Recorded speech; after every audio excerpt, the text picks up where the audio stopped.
பிரியமானவர்களே, சுகமாக இருப்பீர்கள் என்று விசுவாசிக்கிறேன். ஆண்டவராகிய இயேசு கிறிஸ்துவின் பரிசுத்தமுள்ள நாமத்தில் உங்களுக்கு என் அன்பின் வாழ்த்துக்கள். கர்த்தருக்கு ஸ்தோத்திரம். நீங்கள் எல்லாரும் இயேசு சந்திக்கிறார் குடும்பத்தில் ஒரு அங்கங்கள்.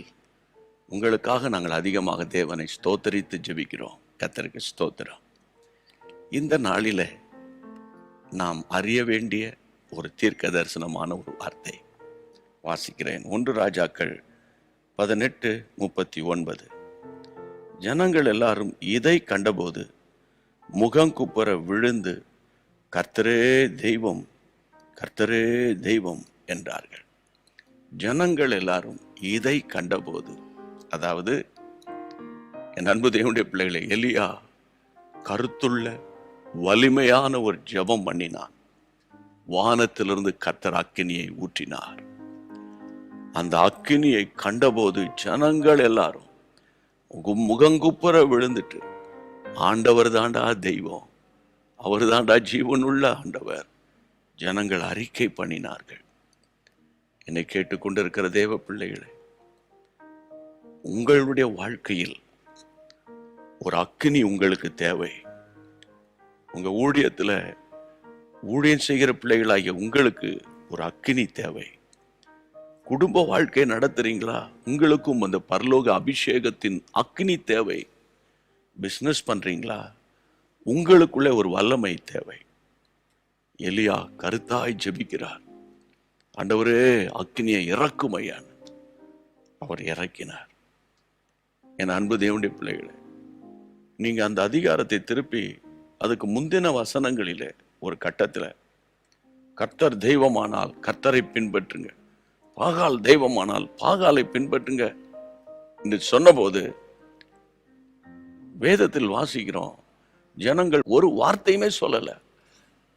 ஏதாவது சத்தம் போட்டுட்டு இருக்காங்க அப்படின்னு நினைச்சு அமைதியா போயிட்டாங்க. ஆனால் அக்கினியை கண்ட உடனே முழு ஜனங்களும் தேவனுக்கு முன்பாக தங்களை தாழ்த்தினார்கள். இந்த கடைசி நாட்களில் ஆண்டவரே என்னையும் ஒரு அக்கினியாய் மாற்றும், என் ஃபேமிலியில உங்களுடைய வல்லமையை நான் பார்க்கணும், தொழில் செய்கிற இடத்தில், படிக்கிற இடத்தில், ஆண்டவரே என்னுடைய பர்சனல் லைஃப்ல ஒரு அக்கினியை நான் பார்க்கணும் அப்படின்னு நீங்க கேட்கணும். இன்னைக்கு கர்த்தர் அதை தருவார். ஜெபிப்போம். எங்கள் அருமையான ஆண்டவரே, எலியாவின் காலத்தில் அவன் என்னை போல, எங்களை போல, நம்மை போல, ஆண்டவரே ஆண்டவரே அவன் ஒரு பாடுள்ள மனுஷனாய் இருந்தும் அவர் கருத்தாய் ஜெபிக்கிறார். வானத்தின் மதகை அடைக்கிறீர். மீண்டும் ஜெபிக்கிறார். வானத்தின் மதகை திறந்து மழையை கொடுக்கிறீர். இங்கு எலியா ஜெபிக்கிறார்.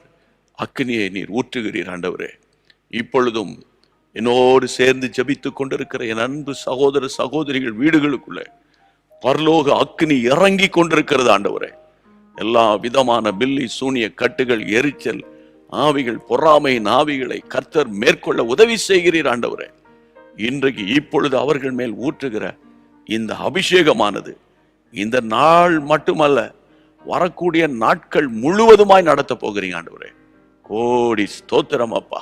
உம்முடைய பிரசன்னத்தால் உம்முடைய பிள்ளைகளை நிரப்புகிறீர். ஓ glory to God. உமக்கே மகிமை உண்டாகட்டும். ஆசீர்வதியும். இயேசுவின் நாமத்தில் ஜெபிக்கிறோம் பிதாவே, ஆமென். தேவனுடைய அக்கினி உங்கள் வீட்டில் இறங்கி இருக்கிறது என்று விசுவாசியுங்கள். நீங்க போகிற இடமெல்லாம் அந்த தேவ பிரசன்னத்தை சுமந்து செல்ல போறீங்க.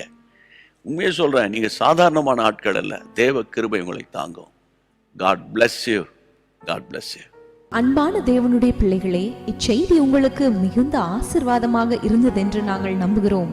தொடர்ந்து எங்கள் செய்திகளை கேட்டு கர்த்தருக்குள் ஆசீர்வதிக்கப்பட ஜீசஸ் மீட்ஸ் மினிஸ்ட்ரீஸ் என்கிற எங்கள் யூடியூப் சேனலை சப்ஸ்கிரைப் செய்யுங்கள். மேலும் உங்கள் ஜெப உதவிக்கு எங்களோடு நீங்கள் தொடர்பு கொள்ள வேண்டிய தொலைபேசி எண் 9842252836 மற்றும் 7299546363. Email gpsrobinson@hotmail.com. கர்த்தர் உங்களை ஆசீர்வதிப்பாராக.